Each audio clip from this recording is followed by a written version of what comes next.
Retrouvez Dr M avec Ma Servie. Ma Servie, assurance vie, voyage, santé.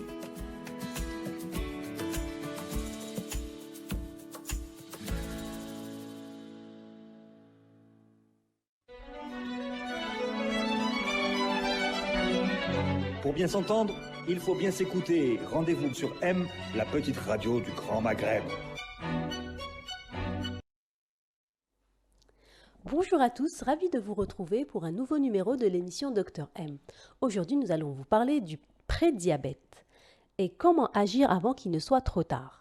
Notre invité du jour, Dr Nawel Ouamara Ali, spécialiste en médecine interne et diabétologie, va nous donner des conseils sur comment repérer les signes du prédiabète, comment lutter contre le prédiabète, mais surtout quel est le taux de glycémie d'une personne prédiabétique. Bonjour docteur. Bonjour, alors ravi de participer à votre émission. Allah yisselmek. Plaisir partagé. Toujours un plaisir de recevoir une invitée qu'on a déjà reçue, et si on vous invite, c'est que on sait que le contenu va être toujours aussi riche. C'est gentil, également, Esma. Allah yisselmek. Alors, on entend parler, pour être honnête, on entend parler du diabète, voilà, c'est bon, les grandes lignes du diabète, on le connaît. Et c'est vraiment par pur hasard que j'ai découvert qu'il y avait le prédiabète. Je ne savais pas qu'il y avait une différence. Donc, c'est pour ça que j'ai eu l'idée vraiment de vous inviter en tant que spécialiste en diabétologie. Donc, est-ce que vous nous expliquer c'est quoi le prédiabète ? Eh ben, tu as bien fait de parler, c'est un symptôme qui est assez important actuellement. Effectivement, le prédiabète est un système d'alerte précoce pour le corps. Ah, d'accord. Okay. Il nous permet de prévenir les risques de développer un diabète, toutes ces complications cardiovasculaires. Du coup, ça nous donne l'opportunité de modifier notre avenir et d'éviter justement d'arriver à ce diabète, voilà. Ces complications. Et c'est-à-dire, qu'est-ce qui devrait nous alerter ? C'est comment repérer les signes ? Alors en fait, c'est vrai qu'il y a des personnes, il y a un profil physique particulier. Il y a des sujets, c'est-à-dire chez qui on suspecte précocement ce prédiabète. C'est des personnes obèses, hypertendues, qui ont des dyslipidémies, qui sont porteurs d'une stéatose hépatique, c'est-à-dire du gras au niveau du foie, qui ont des prédispositions familiales, beaucoup de parents, grands-parents, fratries diabétiques. Et voilà, donc chez ces personnes, on demande obligatoirement certains examens qui nous renseignent soit sur un prédiabète ou carrément un diabète déjà installé. Pour ce qui est du prédiabète, alors on a des anomalies biologiques. C'est des sujets qui présentent des glycémies à jeun entre 1,10 et 1,25, c'est-à-dire ça ne dépasse pas les 1,26 comme pour le diabète. C'est vraiment juste avant. Une hémoglobine glyquée qui est entre 5,7 et 6,4%. L'hémoglobine glyquée reflète les 3 mois, c'est-à-dire les 3 mois passés, la moyenne glycémique des 3 mois passés. D'accord. Aussi une glycémie postprandiale chez ces sujets. Alors, 2 heures après l'ingestion de 75 grammes de sucre, qui est entre 1,4 et 2 grammes par litre. Donc, chez ces personnes qui présentent ces anomalies biologiques, alors je vais me répéter. Bien sûr, c'est très au contraire. Entre 1,1 et 1,25, une hémoglobine glyquée entre 5,7 et 6,4, une glycémie postprandiale après ingestion de 75 grammes de sucre 2 heures après, entre 1,4 et 2 grammes, chez ces personnes-là, on peut poser le diagnostic de prédiabète et les surveiller de très près. D'accord. Voilà. Oui, c'est assez... Mais c'est-à-dire, donc, il faut que la personne soit très vigilante, en fait. C'est elle-même qui doit aller demander des analyses, ou est-ce qu'on peut, par exemple, chez un pharmacien, parce qu'apparemment, on peut faire un test de glycémie chez les pharmaciens, chez les pharmacies. En fait, généralement, c'est c'est des familles de diabétiques. Donc les gens sont déjà en alerte. Et dès qu'ils commencent à sentir quelques petits bobos, des soifs inexpliquées, Mhm. des, euh, des infections à répétition, C'est-à-dire des infections. c'est-à-dire ils ont tendance à faire des infections urinaires à répétition, Mhm. des bronchites à répétition, ça les met généralement en alerte. Ils consultent. Très très bien, très très bien. Et puis c'est là où le médecin demande obligatoirement, comme j'ai dit tout à l'heure, c'est un profil aussi physique particulier. C'est des obèses Voilà. qui sont généralement hypertendus, qui ont parfois de la dyslipidémie, qui ont de la stéatose hépatique. Donc c'est vraiment un profil particulier de personnes et qui ont un terrain Voilà. prédisposant, un terrain familial. Tout à fait, tout à fait. Et puis ils sont en alerte comme il y a du diabète dans la famille. Donc c'est des gens qui consultent précocement. Et puis après examen biologique, on pose le diagnostic. Et c'est une bonne chose parce que... Tout à fait, bien sûr, vraiment. Avant, c'est pour ça que oui, vraiment, parce que si la personne est suffisamment renseignée et responsable, ça peut éviter beaucoup de problèmes de santé. Toutes les complications du diabète. Tout à fait, tout à fait. Il faut savoir que quand on diagnostique le diabète, ça veut dire que le jour où on pose le diagnostic, le jour où le médecin dit au malade, ça y est, vous êtes diabétique, il faut savoir que ce diabète date peut-être de 5 ou 10 ans. Ah oui, d'accord, mon Dieu. Ça commence déjà avec quelques petites complications. C'est-à-dire quand on... il y a des signaux d'alerte que la personne n'a pas écouté. Voilà, c'était le prédiabète. Et durant cette période de prédiabète, le malade commence à faire des complications vasculaires. Donc nous, quand on pose le diagnostic de diabète, c'est-à-dire de diabète avec une glycémie à jeun à 1,26, là, c'est bon, le malade a déjà quelques complications vasculaires. Ah oui, c'est-à-dire c'est bon, le marde mcha, comme on dit. Exactement. C'est pour ça qu'il faut le diagnostiquer très très précocement en phase de prédiabète. Tout à fait. Avant l'installation de toute complication. Et ça, le prédiabète peut prendre combien de temps? Combien de mois ou bien d'années pour commencer à s'installer? Le prédiabète, ça peut prendre des années. En fait, le prédiabète peut durer des années, des mois. Il est influencé par notre mode de vie, oui. À savoir notre alimentation, notre activité physique. Il y a beaucoup de facteurs qui influent sur l'évolution de ce prédiabète. Si on arrive c'est-à-dire à opter pour un meilleur mode de vie, c'est clair qu'on va retarder l'apparition de ce diabète, voire même empêcher d'arriver à ce diabète. Oui, tout à fait. Ils répondent très bien aux règles hygiéno-diététiques pendant la période du prédiabète et ils ne font jamais de diabète. Moi, j'en ai vu qui d'accord, ok. fait des diabètes. Oui, mais je pense que peut-être c'est des gens qui sont... très assidus. Voilà, en fait, c'est exactement ça, tout à fait. Voilà. C'est une question d'assiduité, comme j'ai dit, c'est carrément changer le mode de vie. Tout à fait, tout à fait. Changer son alimentation, faire du sport. Moins de stress, c'est tout ça qui influe sur la glycémie. D'accord, très très bien, très très bien. Donc je pense aussi, est-ce que vous pensez qu'un régime alimentaire adapté, bon, oui, vous nous avez dit qu'il faut changer bien sûr, c'est son mode de... Il faut changer ses habitudes. Mais par exemple, les personnes qui ne font pas du sport, mais qui changent de régime alimentaire, est-ce que vous pensez qu'ils peuvent éviter ce prédiabète? Alors, en fait, il y a deux éléments pour éviter d'arriver au diabète, c'est-à-dire de gérer ce prédiabète. Il y a l'activité physique, quand même, qui reste très importante. D'accord. Après avis médical. Pas le malade qui va aller s'amuser à faire du sport, surtout si c'est du sport intensif.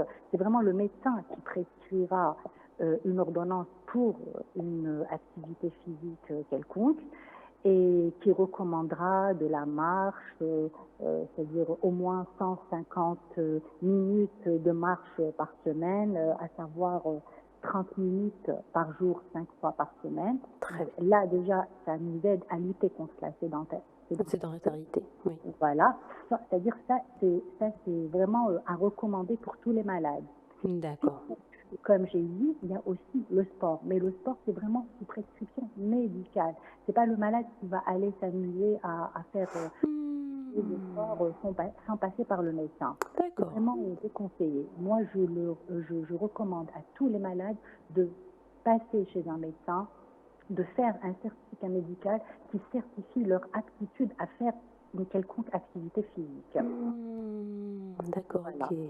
Et pourquoi? C'est-à-dire, vous pensez que si, par exemple, une personne a un prédiabète et elle fait, par exemple, je sais pas, de la natation, vous pensez pas qu'il y aurait vraiment un effet sur sa santé? En fait, vous savez, qui dit, j'ai dit tout à l'heure, qui dit prédiabète dit peut-être début aussi des complications vasculaires. Dit complications vasculaires, on a des vaisseaux un petit peu partout. On a des vaisseaux aussi au niveau du cœur. Et s'il y a des vaisseaux qui commencent à vieillir au niveau du cœur, on ne peut pas s'amuser à aller faire du sport avec. Il faut vraiment passer en consultation, vérifier l'état de notre cœur, même si on est toujours en prédiabète, parce que ça peut commencer déjà durant le prédiabète. Il faut vérifier l'état, la bonne santé de notre cœur pour aller vers cette activité, c'est-à-dire ce sport. Oui, tout à fait, tout à fait. Pas s'amuser à en faire sans avis médical. J'insiste extrêmement sur ce point. C'est ça, vous savez, vous attirez mon attention sur le fait que, quand en fait on veut s'inscrire à une salle de sport, il nous demande bien sûr certificat de bonne santé, et finalement voilà, le médecin, qu'est-ce qu'il fait? Il prend le pouls, il vérifie les yeux, enfin les grandes lignes quoi. Après oui, apte à ce sport. Et c'est vrai que alors qu'il y a quand même, il devrait faire un peu plus attention, je pense. Oui, non, il y a une consultation, c'est-à-dire pour faire un certificat médical, il y a tout un examen clinique à faire, voire même parfois un ECG, une écho-cœur.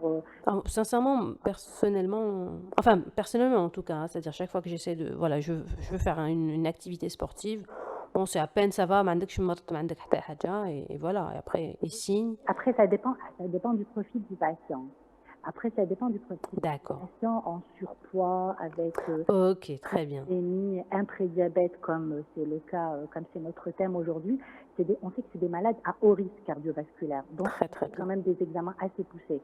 Mais comme c'est des jeunes en bonne santé, c'est vrai qu'il y a certains qui se contentent de l'interrogatoire, de l'examen clinique. Ouais, mais quand même, c'est-à-dire qu'on soit jeune ou c'est-à-dire porteur de maladies chroniques, moi je recommande, j'insiste sur ce point, il faut passer en consultation avant de faire toute activité. Oui, tout à fait. Histoire d'être sûr de ne pas se tromper déjà. Et vous savez, en général, c'est pendant des consultations comme ça de routine qu'on peut déceler quelque chose aussi. Exactement. Donc, il y en a qui ont la phobie des médecins. Bon, je leur dirais presque, c'est le contraire. C'est ce genre de... Voilà. Et il vaut mieux passer chez le médecin. C'est ça. Tant qu'on est en bonne santé, en fait. Voilà, tant qu'on est en bonne santé, plutôt que d'arriver dans un état catastrophique. C'est exactement ça. Alarmiste, qui fait peur aux malades. Donc, mieux vaut consulter quand il est temps, quand on est bien, plutôt que d'arriver à un stade, un état quand même assez méchant. C'est exactement ça. Et en plus, vous savez, c'est vrai qu'en ces temps de pandémie il y a le stress, on veut grignoter plus, on est confiné, on grignote plus. Donc, est-ce que vous pensez que après le Covid-19, il va y avoir une autre alerte sanitaire par rapport à justement tout ce qui est diabète? Eh bien, effectivement, cette crise sanitaire va causer pas mal de soucis de santé.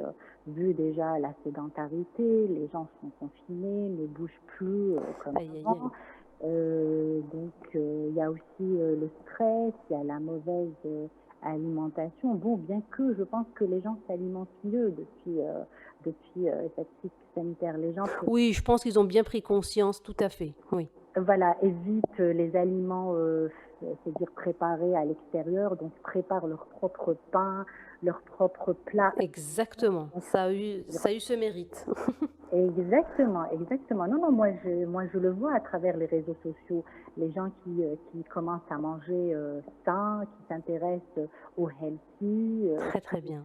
qui introduisent pas mal d'aliments, pas mal de produits sains dans leur alimentation. C'est une bonne chose, hein. Tout à fait, tout à fait. Ça a eu du bon quand même. Voilà, toute chose malheureux, je sais pas, j'ai oublié une expression qui dit, voilà, en tout cas, dans toute chose négative, il y a toujours quelque chose de positif. Exactement. Voilà, tout à fait. Exactement. Voilà. Tout à fait. Et puis pour ce qui est de la sédentarité vu le confinement, on peut quand même faire quelques minutes de vélo ou de tapis chez soi, sortir faire un petit tour, bien sûr, tout en gardant son masque, respecter la distanciation, tous les gestes barrières, se laver régulièrement les mains dès qu'on rentre chez soi. Tout à fait. Voilà. Mais c'est-à-dire, j'insiste sur ce point, tout en respectant les gestes barrières. Tout à fait, tout à fait. C'est très, très important. Là. Effectivement, c'est très, très important. Très important. Il y a même aussi des applications sur Internet qu'on peut télécharger, qui nous apprennent à faire des séances de... Parce qu'en fait, je pense toujours aux personnes, quand on dit sport, je pense toujours aux personnes qui habitent dans des immeubles et qui ne peuvent pas faire du bruit par rapport aux voisins du bas. Donc, je me dis, bon, voilà, il y a des applications sur Internet qu'il faut télécharger et en fait, voilà, on nous donne des techniques toutes simples, comment bouger sans trop faire de bruit et bien se dépenser. Exactement. Voilà. Non, mais j'ai vu, il y a plein de coachs, actuellement, il y en a énormément sur le net. Il faut en profiter, il faut danser, il faut faire... Tout à fait. Faut sauter, ça dépend aussi des voisins, comme vous dites, mais faut énormément bouger. Rien que de danser chez soi avec ses enfants, c'est ça. C'est déjà... voilà, c'est exactement ça, faire des karaokés. Déjà, ça va occuper les enfants. Oula. Exactement. C'est surtout cette période, les mamans... Ça déstresse. Tout à fait, c'est exactement ça. Donc voilà, ce que vous nous conseillez en gros, c'est d'être vraiment à cheval, d'aller consulter s'il y a quelques symptômes, comme vous nous avez dit, des infections par exemple urinaires, vous pouvez nous le redire s'il vous plaît, pour pas qu'on oublie. Aller consulter si on voit qu'on fait des infections à répétition. D'accord. Beaucoup, si on urine beaucoup. La soif aussi. Voilà, si on voit qu'on a perdu du poids, si on fait de l'hypertension artérielle. Très très bien. Si on fait des malaises, si on se sent pas bien, c'est-à-dire tout symptôme, même s'il est minime, chez des personnes prédisposées, comme j'ai dit tout à l'heure, obèses, un terrain familial particulier, avec beaucoup de maladies chroniques, ne pas hésiter à consulter. Très bien. N'importe quelle petite bobologie. Ça peut révéler vraiment, ça peut révéler pas mal de soucis de santé. Tout à fait. Et qu'il vaut mieux gérer précocement. Tout à fait, tout à fait. D'ailleurs, les médecins en général, ils préconisent de faire tous les 6 au moins une fois par an des analyses de routine pour le sang, le fer, le cholestérol. Voilà, c'est l'idéal. C'est là où on décèle les petites anomalies, on va dire, de notre organisme. Exactement, exactement. D'accord, très bien. Je vous remercie infiniment, docteur. Très bien. Merci beaucoup pour toutes ces informations. Et je voulais vraiment en parler parce que, c'est-à-dire vraiment, c'est-à-dire maintenant avec tout ce qui est en train de se passer, où on a compris l'importance de notre santé, l'alimentation, c'est-à-dire voilà, prendre soin de notre santé et de booster notre défense immunitaire. Je pense que c'est vraiment le moment de tout revoir. Si cette pandémie nous aura servi à ça, ce sera déjà bien. Oui, et je voulais insister aussi sur ce point avant de quitter. Bien sûr. Sur l'alimentation. L'alimentation, on n'en a pas trop parlé. J'avais parlé de l'activité physique, mais pour ce qui est de l'alimentation, je recommande à ces sujets qui font un prédiabète justement de limiter leur apport en glucides, c'est-à-dire en produits avec index glycémique élevé. Il y a des tableaux, c'est-à-dire qu'on peut trouver sur le net, qui précisent l'index glycémique de pas mal d'aliments. C'est-à-dire qu'il faut éviter ceux à index glycémique élevé comme les pains, les pâtes, les bonbons, les sodas, les boissons, les viennoiseries, les gâteaux, tout ce qui est très sucré. Très, très sucré, tout à fait. Privilégier les sucres. Quand je dis limiter les apports glucidiques, ça ne veut pas dire aussi les enlever, parce que ça reste quand même le meilleur carburant pour notre cerveau. On en a besoin. Tout à fait. Il faut privilégier certains aliments. Les aliments qui sont nutritifs, qui ont d'autres intérêts nutritifs, qui sont riches en glucides, comme par exemple les fruits, Justement, oui. Les fibres, oui. Oui, par rapport aux fruits, est-ce qu'on peut être diabétique parce qu'on prend trop de fruits, on consomme trop de fruits? En fait, moi, ce que je recommande aux malades, c'est de prendre de ne pas dépasser les 3 fruits par jour. D'accord, bon, ça va. Le soir. Surtout le soir? Ah oui, évitez de les consommer le soir. D'accord. Oui, je les recommande beaucoup plus le matin au petit déjeuner et c'est-à-dire au déjeuner ou bien au goûter, pas plus. L'idéal, c'est de le prendre justement après un repas. Donc le soir. Ah, c'est après un repas, parce qu'en fait, il y a des personnes qui disent, voilà, mieux vaut le prendre avant et tout. Bon, enfin, je vous dis. C'est à la fin du repas. D'accord, très bien, très très bien. Voilà, donc ça c'est pour souligner l'intérêt de diminuer l'apport, c'est-à-dire en glucides. Il faut aussi insister. En fait, c'est carrément le régime hypocalorique qu'on doit recommander à ces patients qui font un prédiabète. Donc, comme j'ai dit, diminuer l'apport en glucides. Il y a aussi les acides gras, c'est-à-dire toutes les matières grasses. Il faut privilégier les acides gras insaturés, c'est-à-dire qu'on retrouve dans les noix, je pense. Exactement. Les noix, les noisettes, certaines huiles comme l'huile de colza, l'huile d'olive, l'huile d'arachide. Ah, l'huile d'arachide, c'est pas déconseillé? Non, ça reste quand même une huile saine. Voilà, ça reste quand même du bon gras. Il y a aussi certains poissons comme la sardine. Bon, le saumon, c'est pas donné à tout le monde. C'est pas notre budget. Voilà, on ne peut pas se le permettre. Mais il y a les sardines, c'est très riche en oméga 3. Ça protège contre les complications cardiovasculaires. Ça diminue le mauvais cholestérol, augmente le bon cholestérol. Donc ça reste un facteur, ça reste très protecteur en matière de cœur et de vaisseau. Très bien, très très bien. Voilà. Et par rapport aux dates aussi. Les dates, il paraît qu'il ne faut pas prendre plus de 3 par jour. Après, l'indice glycémique, il augmente. Qu'est-ce que vous en pensez? L'idéal, c'est de ne pas dépasser les 3 dates par jour.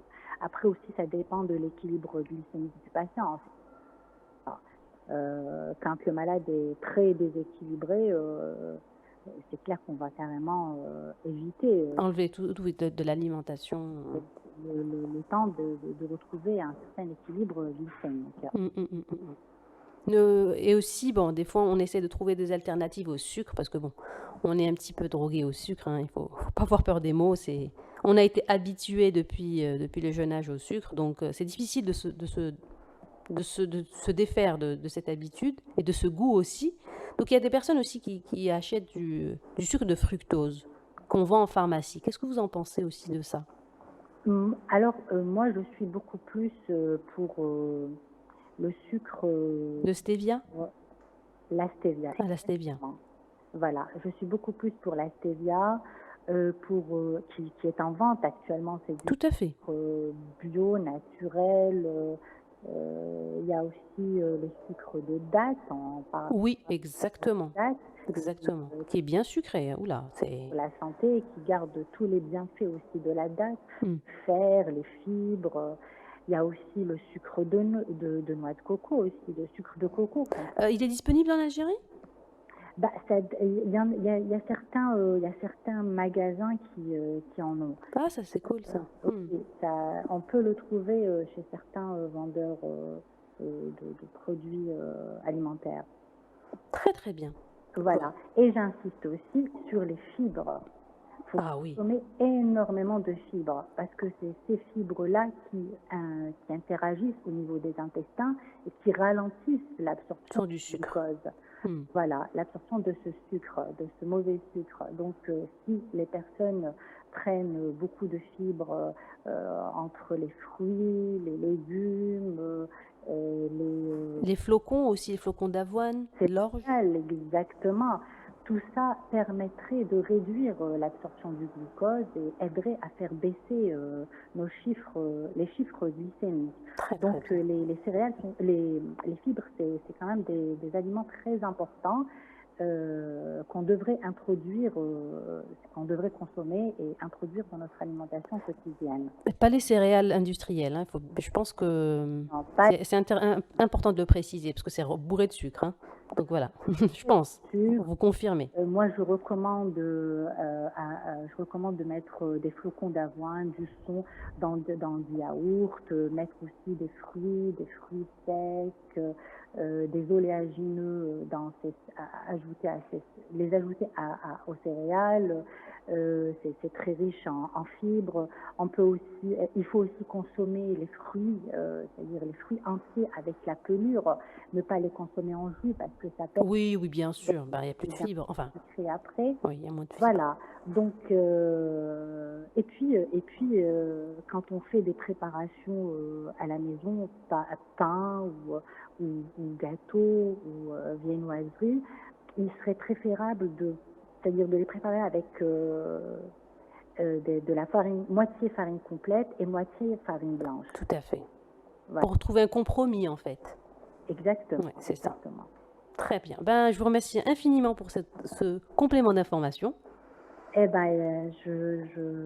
vous remercie aussi. Avec grand plaisir. On peut vous retrouver sur les réseaux sociaux.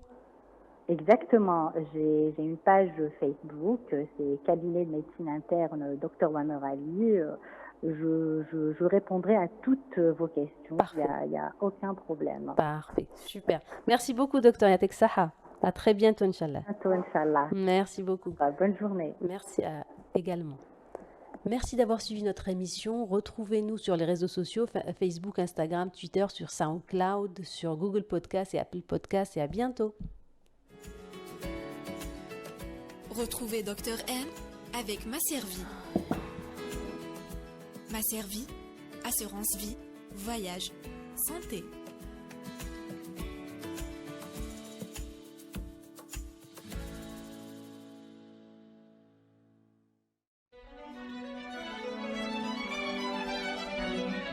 Pour bien s'entendre, il faut bien s'écouter. Rendez-vous sur M, la petite radio du Grand Maghreb.